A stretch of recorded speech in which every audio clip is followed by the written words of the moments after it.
বড় ইসলাম রহমতুল্লাহ তিনি মৃত ব্যক্তিকে জীবিত করতে পারতেন, কতটুকু সঠিক বাতিলপন্থী ওলামায়ে সুরায় কথাটা চুচেরা করে থাকেন।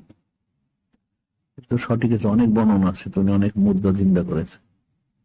এখন কেউ বিশ্বাস না করলে তারটা তার উপরে, এটা সঠিক এই বর্ণনাটা।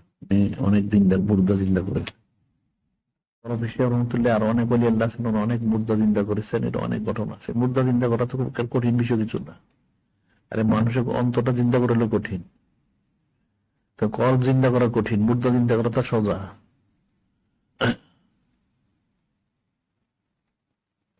যে হযরত রুহুল্লাহ আলাইহিস বলছেন, মুর্দা তো অনেক চিন্তা করেছি আমি, কিন্তু নির্বোধকে তো বোধ দেওয়া যায় না। যে অন্তরটা মুর্দা, অন্তর কল্পটা মুর্দা, অন্তর চিন্তা করা কঠিন। বড় বিশ্বাস চিন্তা করছে, এর অবিশ্বাসের কি আছে? যারা মূর্খ এরা অবিশ্বাস করবে, এটা স্বাভাবিক। করছেন অনেক, করছেন একটা মতো অনেক করছেন, অনেক হইলে আল্লাহ ওনাদের জীবনীতে আছে মুর্দা চিন্তা করছে, এটা অবিশ্বাসের কি আছে?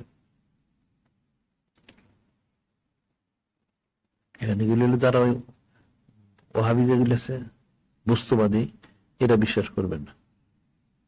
যাদের কিছু আকল বুদ্ধি ইলম কালাম কিছু মহব্বত আছে এরা বিশ্বাস করবে, ইমান যাদের আছে কিছুটা তারা বিশ্বাস করবে।